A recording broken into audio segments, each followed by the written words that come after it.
Hello friends, welcome to market study. देखिए, इस video में हम बात करेंगे फुल्ली आईटीआई की। ठीक है, आईटीआई की बात करेंगे। इंडियन ऑयल की जो वैकेंसी हैं 1535 वैकेंसी। ठीक है, सबको पता होगा। ठीक है, IOCL 1535 ये अप्रेंटिसशिप वाली वैकेंसी है। ठीक है, APP लिख दे रहा हूं मैं, अप्रेंटिसशिप वाली वैकेंसी है।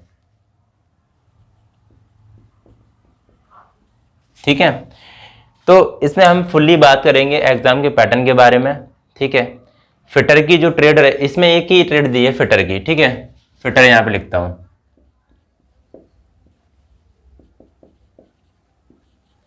इसमें एक ही ट्रेड दी है फिटर की, बाकी सब कोई भी ट्रेड नहीं दी है फिटर के अलावा। तो हम एग्जाम पैटर्न की बात करेंगे, यहाँ पे सिलेबस की बात करेंगे, और वैकेंसी कहाँ पे ज़्यादा है वो देखेंगे, और कहाँ से आपको अप्लाई करना है वो देखने वाले हैं। ठीक है, इस वीडियो में बाकी सब लोग बने रहिएगा चैनल पे, और सभी लोग सब्सक्राइब जरूर कर लीजिएगा। ठीक है, चलो शुरू करते हैं। तो यहाँ पे देखो, सबसे पहले हम बात करते हैं कि जो एजुकेशन है, जैसे मान लो क्वालिफिकेशन है, आपके पास क्या होना चाहिए। 10th, आपने 10th किया है, प्लस अगर ITI किया है, ITI फिटर से 2 ईयर का, तो आप इस फॉर्म को अप्लाई कर सकते हैं। ठीक है, ये बात तो क्लियर होगी, पहला पॉइंट। इसमें क्या है, जो फाइनल ईयर वाले हैं वो एप्लीकेबल नहीं है। ठीक है, ये चीज ध्यान रखना। बाकी डाउट वाले सेशन मैंने पहले से बना रखा है, सारे डाउट उसके अंदर क्लियर है। ठीक है, अब यहां पे हम बात करते हैं, यहां पे हम बात करेंगे। देखो, पोस्ट कोड जो है वो है 102, पोस्ट कोड 102 है, जिसमें आप अप्लाई करने वाले हो। ध्यान रखना, पोस्ट कोड और किसी में अप्लाई मत कर देना। ठीक है, डिसिप्लिन मैकेनिकल रहेगा आपका फिटर वालों का। ठीक है, डिसिप्लिन मैकेनिकल रहेगा, लेकिन जो फिटर के क्वेश्चन आएंगे पोस्ट कोड 102 है। ठीक है, अभी मैं सारी वैकेंसी आपको बता रहा हूँ। वैकेंसी के बारे में वैसे मैंने सब बता रखा है। और अब हम बात करेंगे, ये चीज हो गई। अब हम बात करेंगे एग्जाम के पैटर्न के बारे में। एग्जाम पैटर्न,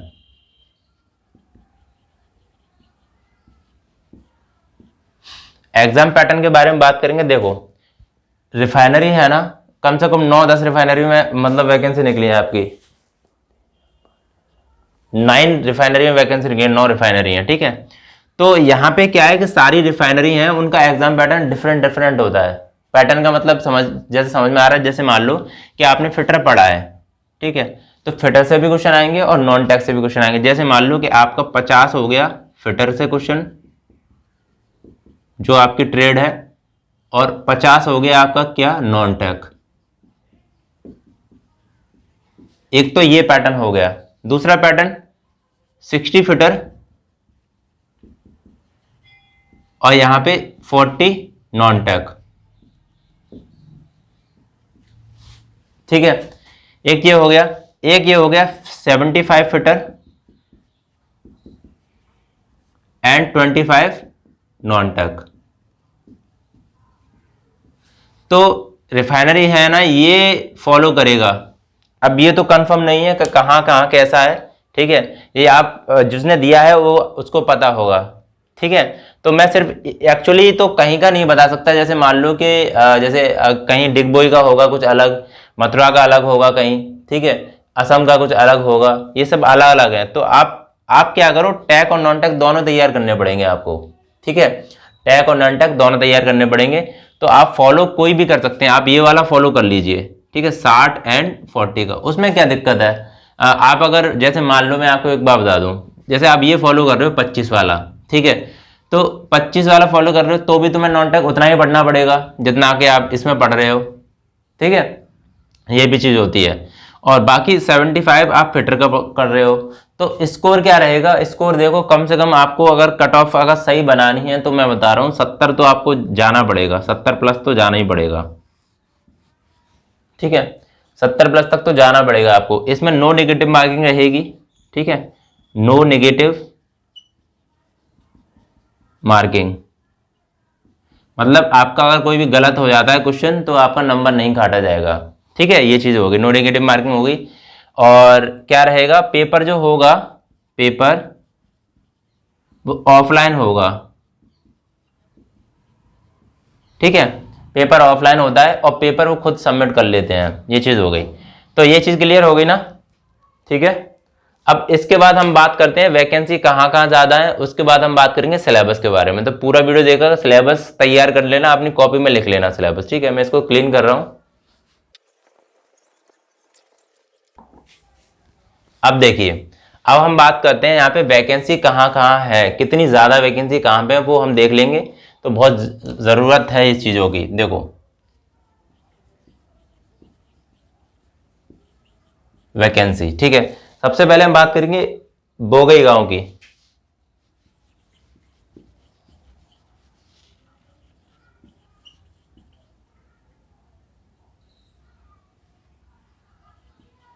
तो बोगई गांव में फिटर की जो वैकेंसी है, ठीक है, फिटर की बात कर रहे हैं हम टोटली।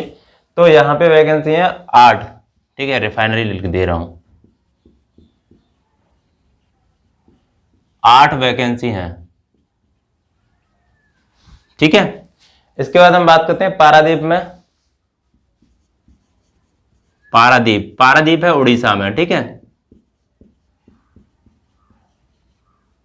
पारादीप में देखो कितनी वैकेंसी है, 4 वैकेंसी है। ठीक है, पारादीप उड़ीसा में सबको पता होना चाहिए। उसके बाद डिगबोई देखिए, डिगबोई रिफाइनरी, इसमें कोई भी वैकेंसी नहीं है। ठीक है, दी नहीं है। 100 पोस्ट कोड कितना है, हमने लिख दिया 102, पोस्ट कोड 102, इसमें दे नहीं रखी है। ठीक है, इसके बाद देखिए पानीपत, पानीपत रिफाइनरी, तो 70 वैकेंसी है भाई यहाँ पे। तो ये एक गुड वैकेंसी है आपके लिए, 70 वैकेंसी होगी। उसके बाद देखिए पानीपत के बाद मथुरा, मथुरा रिफाइनरी, मथुरा रिफाइनरी में देखो कितनी वैकेंसी है। मथुरा रिफाइनरी में हो गई तुम्हारी 10 वैकेंसी, 10 वैकेंसी। उसके बाद देखते हैं मथुरा रिफाइनरी में हो गया। और हल्दिया में देखिए, हल्दिया रिफाइनरी, हल्दिया रिफाइनरी भाई वेस्ट बंगाल में है। ठीक है, ये ध्यान रखना। हल्दिया रिफाइनरी में कितनी है, 20 वैकेंसी है, 20 वैकेंसी। ठीक है, यहां तक क्लियर। उसके बाद देखिए कहाँ है, गुजरात, गुजरात में देखो अच्छी वैकेंसी है। गुजरात तो सबको पता ही होगा, गुजरात रिफाइनरी। गुजरात में जो वैकेंसी है वो गुजरात में है 38, 38 वैकेंसी। ठीक है, इसके बाद देखिए बरौनी,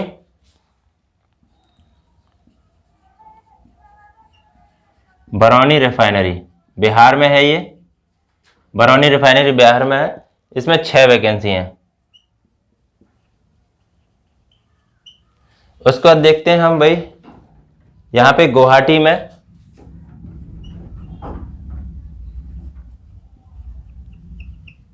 गुवाहाटी रिफाइनरी, तो गुवाहाटी रिफाइनरी में देखो भाई 5 वैकेंसी हैं, 5 वैकेंसी।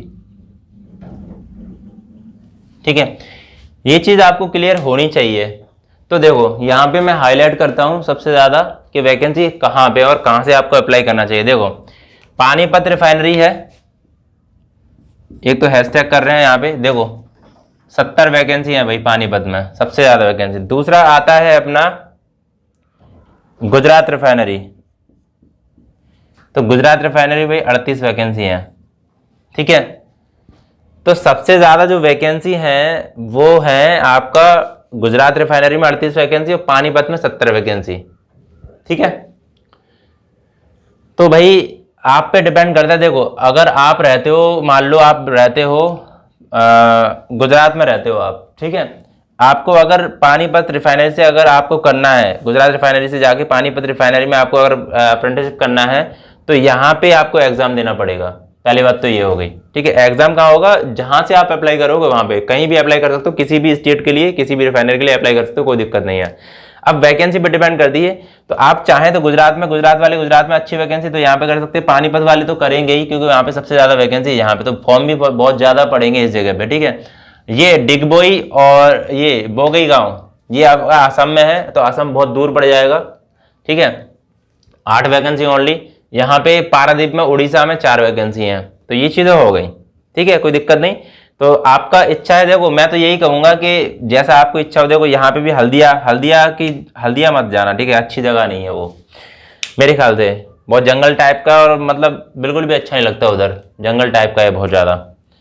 मतलब तुम ना वहां से, जंगलों से ऐसा लगेगा कि मैं जंगल में फंस गया हूँ एकदम, एक तरीके से, इस तरीके का है हल्दिया, तो उधर की साइड में मत जाना। बाकी देखो ऐसी जगह पे देखो अच्छा लगता है, जैसे मान लो कि आप कहीं भी अप्रेंटिस कर रहे हो, ठीक है, तो आपका मन है कि मैं कहीं बाहर जाना चाह रहा हूँ, जैसे मार्केट घूम लूँ या फिर कोई अच्छी जगह घूम लूँ, मॉल घूम लूँ, मूवी देख लूँ, तो ऐसा नहीं कर पाओगे उधर। है बेशक पास में सब कुछ होगा, लेकिन मजा नहीं आएगा उतना जैसे आप सोच रहे हो, ठीक है, उस तरीके से। तो ये चीजें हो गई, ठीक है। अब हम सिलेबस की बात करते हैं, यहां तक कोई दिक्कत नहीं है ना आपको, ठीक है। चलो आगे देखते हैं, क्लीन कर दूं मैं इसको।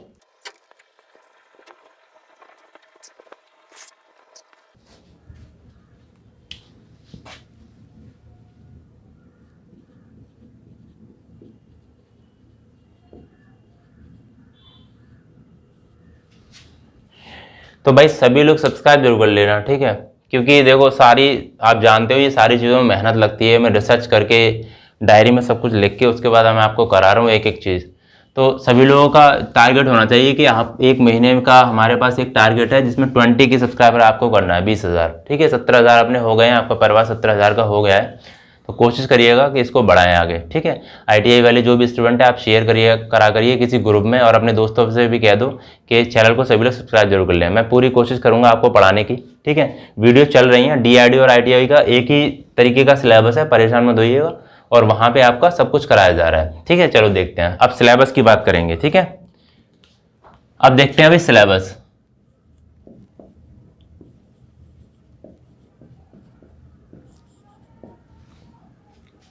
सिलेबस में देखो भाई, सिलेबस में हम बात करते हैं, आईटीआई की सिलेबस है। देखो सबसे पहले आपको जो पढ़ना है वो मैं आपको बता दे रहा हूं,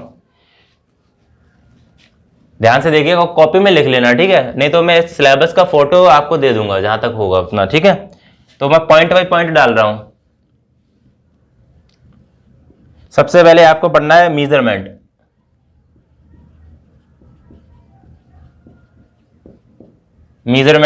उसके बाद यूनिट पढ़ना है, ठीक है। यूनिट जैसे मतलब कार्य का मात्रक क्या हो गया, ठीक है, फोर्स का जो यूनिट क्या होगा, इस तरीके से क्वेश्चन आएंगे फोर्स का, ठीक है। मेजरमेंट डिवाइस,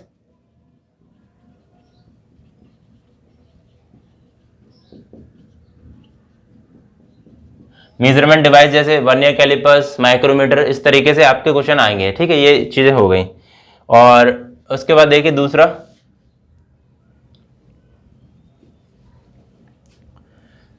टूल्स के बारे में पढ़ना है आपको, मेंटेनेंस टूल, ठीक है। ध्यान रखना जो मैं टॉपिक बता रहा हूं फोकसली है।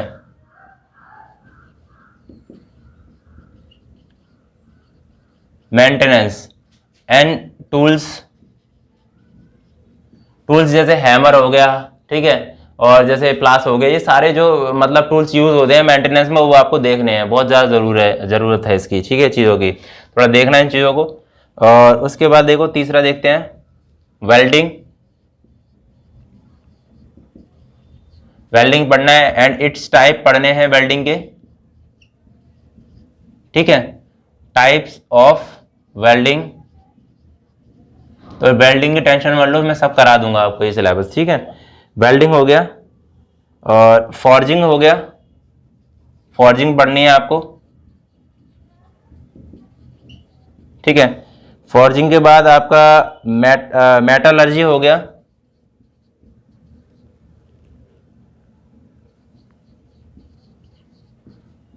धातु के बारे में, धातु का गलनांक, ये सारी चीज़ें आती हैं, ठीक है। मेटलर्जी हो गया, या फिर जैसे मान लो कि आपका जैसे हाई स्पीड स्टील है, उसमें कितना कार्बन मिलाया जाता है या फिर कितना कंटेंट होता है, ठीक है। या फिर कार्बन का कंटेंट जैसे बढ़ाते हो, कार्बन बढ़ाते हैं तो क्या होता है स्टील के अंदर, ठीक है। स्टील के अंदर कार्बन, जैसे टाइप ऑफ स्टील होती हैं, ये सारे मेटलर्जी के अंदर आते हैं, ये पढ़ने आपको, ठीक है। हाँ, उसके बाद इंपॉर्टेंट है, देखो फिट, टॉलरेंस, फिट टॉलरेंस हो गया, एंड क्लियरेंस हो गया, ठीक है। ये 5 फिटिंग्स है सारी। लिमिट फिट हो गया और लिमिट भी हो गई, ठीक है, लिमिट। तो ये बहुत इंपॉर्टेंट चैप्टर हो जाएगा आपके लिए, करवा रखा है वैसे तो मैंने ये सारी चीजें। उसके बाद देखिए लेथ मशीन,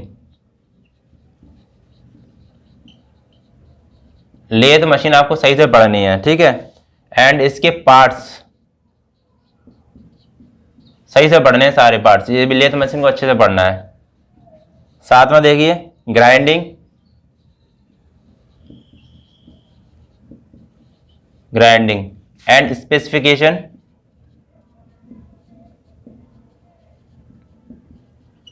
तो ग्राइंडिंग के बारे में मैंने बहुत करा दिया है आपको, 7-8 वीडियो करा दिए, वैसे और भी बाकी है, वो मैं कराऊंगा। वैसे क्वेश्चन आंसर अभी करवा रहा हूँ, ठीक है। ये चीज हो गई, हम एक एक करके कवर करते जाएंगे ये सारी चीजों को, ठीक है। पावर ट्रांसमिशन, पावर ट्रांसमिशन,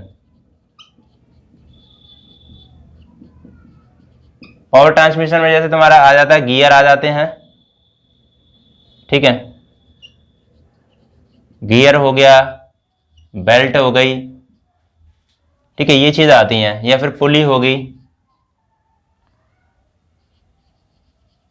ठीक है, पुली हो जाती है। रोप हो जाता है, रोप भी आ जाता है कभी कभार, ठीक है। ये चीजें पढ़नी है आपको, रोप मतलब रस्सी होती है। ये सब अगर हिंदी इंग्लिश में लिख रहा हूं तो इसको एक बार देख लेना, मैं सब हिंदी में बता दूंगा, परेशान मत होइएगा, ठीक है। 9 हो गया। 9वां देखिए, यहाँ पे screw thread, screw thread, screw thread and sheet metal, sheet metal, ठीक है। पाइप एंड पाइप फिटिंग्स, ये तो सब इसमें ही आ जाएगा, ठीक है। मैं यहां पे लिख दे रहा हूं लिमिट फिट टॉलरेंस में, पाइप एंड पाइप फिटिंग्स, ये सब इसी में आ जाता है, इसको सही से पढ़ लेना। और इसके बाद देखो 10वां देखो इंपॉर्टेंट है, यहां पे कर रहा हूं मैं इसको, ठीक है। ये ग्राइंडिंग में कर रहा हूं, यहाँ पे ग्राइंडिंग में देखो, ग्राइंडिंग में ग्राइंडिंग स्पेसिफिकेशन हो गया। यहाँ पे आपको और पढ़ना लैपिंग हो गया, लैपिंग, बफिंग, ये सारे प्रोसेस हैं वो, और हॉर्निंग, ठीक है। ये चीज पढ़नी है इसके अंदर, ये चीज हो गई। और देखो 10वां पॉइंट देखो, ड्रिलिंग पढ़नी है आपको, drilling and machine, drilling machine के टाइप पढ़ने हैं, ठीक है, टाइप भी पढ़ने हैं इसके। एंड यहां पे मैं कॉमा लगा के जिग एंड फिक्चर कर रहा हूं, जिग एंड फिक्चर, ये पढ़ना है आपको, जिग एंड फिक्चर हो गया। फाइल भी पढ़नी है, फाइल, फाइल मतलब रेती होती है, आपको सबको पता है। एंड हैक्सॉ पढ़ना है, ठीक है, हैक्सॉ हो गया। उसका देखिए 11वां पॉइंट इंपॉर्टेंट है, लुब्रिकेशन सबसे ज्यादा इंपॉर्टेंट है। लुब्रिकेशन, लुब्रिकेशन होता है स्नेहक होता है, जैसे मान लो जैसे कभी देखा है आपने, जब कोई पार्ट्स है ना खटर खटर की आवाज करता है, या फिर तो वहां पे ऑयल डाला जाता है, ठीक, ग्रीस लगाया जाता है, वो इसमें पढ़ोगे आप लुब्रिकेशन में, ठीक है। लुब्रिकेशन होगा। ऑटोमोबाइल इंजीनियरिंग हो गया, ऑटोमोबाइल इंजीनियरिंग, ठीक है। ऑटोमोबाइल इंजीनियरिंग हो गया, ऑटोमोबाइल से क्वेश्चन आएंगे, ठीक है। मैं सिर्फ ऑटोमोबाइल ही लिख रहा हूँ, ये सब मैं करा दूंगा, परेशान मत होइए। और उसके बाद देखो आरएसी से भी क्वेश्चन आएंगे आपके, RAC, refrigeration and air conditioning, ठीक है। तो ये तो भाई हो गया सिलेबस। और कुछ इंपॉर्टेंट और मैं बताना चाह रहा हूँ आपको, जैसे आपके फिजिक्स से भी कुछ क्वेश्चन आएंगे, ठीक है। यहाँ पे देखो भाई,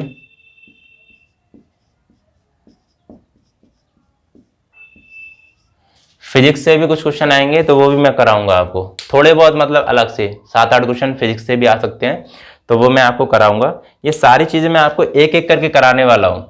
तो फिर से देख लेते हैं। अगर देखो, measurement unit and measurement device, ठीक है। मेजरमेंट में जैसे मान लो कि माइक्रोन, ठीक है, या पिकोमीटर, ये सारी चीजें इसमें आ जाती हैं मेजरमेंट में, ठीक है। यूनिट जैसे आपको फोर्स का यूनिट पूछा या फिर वर्क का यूनिट पूछा, पावर का यूनिट पूछा, तो ये पूछे, ये इसमें आ जाएंगे। मेजरमेंट डिवाइस में जैसे आपको मान लो कि वर्नियर कैलिपर्स हो गया, कोई भी कैलिपर्स हो गया जो मेजरमेंट करता है, वो यहाँ पे हो जाएगा। जैसे मान लो कि आपका स्टील रूली है या फिर आपका फीता है, इस तरीके के हो जाएंगे, ठीक है। मेंटेनेंस टाइप, जैसे मेंटेनेंस का मतलब क्या होता है, जैसे हमारी कोई मशीन खराब हो जाती है तो उसको सही करना, तो कितने टाइप के मेंटेनेंस होते हैं वो देखेंगे यहाँ पे, ठीक है,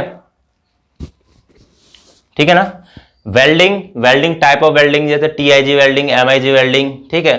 और ये सारी चीजें हम इसमें पढ़ेंगे। टाइप ऑफ वेल्डिंग फुल्ली कोई दिक्कत नहीं। फॉर्जिंग में देखो, कोई भी धातु जैसे हम गलाते हैं तो किस तरीके से उसको फॉर्मिंग करते हैं, ये सारी चीजें फॉर्जिंग में पढ़ते हैं। मेटलर्जी में तुम्हारा मैंने बता ही दिया है आपको कि धातु के बारे में पूछेगा कुल मिला के, ठीक है। फिर टॉलरेंस, क्लियरेंस, पाइप फिटिंग्स होती है इसके अंदर, ये सारी चीजें हम पढ़ेंगे। लेथ मशीन पढ़ेंगे भाई, पार्ट्स पढ़ेंगे इसके। ग्राइंडिंग स्पेसिफिकेशन मैंने करा रखा है, ग्राइंडिंग तो हमने ये चैप्टर हमने लगभग करा रखा है, ठीक है, ग्राइंडिंग वाला, तो इसमें जो क्लियर कर लेंगे। स्पेसिफिकेशन करा दिया है मैंने। लैपिंग, बफिंग, हॉर्निंग, ये भी मैं इसमें करा दूंगा आगे, ठीक है। वो नंबर बाई नंबर चलेगा सारा कुछ। पावर ट्रांसमिशन, गियर, बेल्ट, पुली, रोप, ये भी मैं कराने वाला हूँ आपको, ठीक है। स्क्रू, थ्रेड, शीट मेटल, ये हो जाएगा। Drilling machine, jig and fixture, ये फाइल, हैक्सॉ, ये सारी चीजें होंगी। लुब्रिकेशन, ऑटोमोबाइल, RAC, ठीक है। अब मैं आपसे एक बात पूछना चाह रहा हूँ, आप मुझे एक बात बता दो, आप हिंदी में पढ़ना चाहोगे या फिर इंग्लिश में, ठीक है। मैं यहाँ पे चलो मैं पूछ ही ले रहा हूँ, ठीक है, सीधे बताओ। आप कमेंट बॉक्स में मुझे बताना, आप हिंदी में पढ़ना ज़्यादा सूटेबल करोगे, हिंदी वाले कितने हैं वो मुझे कमेंट करना, और इंग्लिश वाले कितने हैं वो कमेंट करना, या अब बोथ वाले कितने हैं कि हिंदी इंग्लिश दोनों में पढ़ाइए, वो भी कमेंट करना मुझे। तो मुझे जो लगेगा मैं उस तरीके से आपको पढ़ाऊंगा, क्योंकि मुझे लगता है कि हिंदी वाले मुझे लगता है ज़्यादा हैं। तो हिंदी इंग्लिश दोनों में बताना मुझे कौन कौन है। जैसे दोनों लैंग्वेज में पढ़ना चाह रहे हैं तो वो बताना sir Hindi English both language, ऐसे लिखना। और हिंदी वाले जो प्रेफर हैं तो हिंदी लिखना, और इंग्लिश वाले तो इंग्लिश में लिखना, ठीक है। वो सारी चीज़ें होंगी, तो ये सब एक एक करके हम करने वाले हैं, ठीक है। अब DRDO का भी सिलेबस मैं आपको कराऊंगा। DRDO को मैं क्या पढ़ना है, फिर फिटर में कितनी वैकेंसी है वहाँ पे, वो भी हम क्लियर करेंगे। तो सारी चीज़ें अच्छी तरीके से पढ़ो भाई। और हाँ, DRDO में जो है ना वो लगभग यही है, मतलब लेकिन इसमें थोड़ा सा और ऐड हो जाएगा। जैसे RAC का भी है, ऑटोमोबाइल का भी है, ठीक है, या मशीनिस्ट का है, वो सारी चीज़ें इसमें ऐड हो जाएंगी, ठीक है। चलो, तो बाकी यही था सब कुछ इस वीडियो में। बाकी हम आगे मिलते हैं वीडियो के में, आगे नेक्स्ट वीडियो में मिलते हैं। आज क्वेश्चन आपके होने वाले हैं, ठीक है। 5 बजे आपको वीडियो आएगा एक, जिसमें आप क्वेश्चन आंसर करेंगे, ठीक है। अभी हम 10 से 15 क्वेश्चन कर रहे हैं, जिससे आपका फ्लो बनता है। आप जल्दी से जल्दी आप ITI की टीम बढ़ाइए, कुल मिला के। डिप्लोमा वाले तो बहुत है मेरे क्लास में, ठीक है। आप ITI की टीम बढ़ाइए जितना हो सके, कम से कम मतलब ITI के बंदे कम से कम 1000 बंदे तो होनी चाहिए, ठीक है। इतना आप कर लो, या फिर वो धीरे धीरे करके हो जाएंगे, मतलब इतना कर लो आप कि कम से कम अगर मैं चला रहा हूँ वीडियो, कम से कम 100 लोगों तो देखें ही कम से कम, ये चीज़ें हो जाएंगी। तो परेशान होने की जरूरत नहीं है, मैं पूरा क्लियर कराऊंगा आपको, ठीक है। चलो, तो नेक्स्ट वीडियो मिलते भाई। जय हिंद, जय भारत। सब्सक्राइब जरूर कर लेना, ठीक है, चैनल को। और हाँ, अगर कोई भी आपको डाउट अगर लग रहा है तो पूछ लेना जरूर, मैं आपको कमेंट बॉक्स में बता दूंगा, ठीक है। जितना हो सकता है मैं डाउट क्लियर करता रहता हूँ। अब मान लो एक बात सुनो, अगर मैं आपके डाउट क्लियर नहीं कर पा रहा हूँ, जैसे मेरे पास 100 कमेंट आ गए हैं, 100 कमेंट का मैं 100 का तो जवाब नहीं दे पाऊंगा ना, तो नहीं दे पाया मैंने मान लो, तो मतलब सामने वाला बंदा यही तो समझेगा अरे सर तो बेकार है, जवाब ही नहीं देते। उसको ये लगेगा कि मैं ही पूछ रहा हूँ सब कुछ, बस ये चीज़ें होती हैं। तो ऐसा मत करो भाई, साथ बने रहो, सब कुछ होगा, सबके जवाब होंगे। मैं वीडियो बना के इसीलिए सारा चीज़ बता देता हूँ, जिससे एक एक बंदा मुझसे पूछे ना, ठीक है। चलो।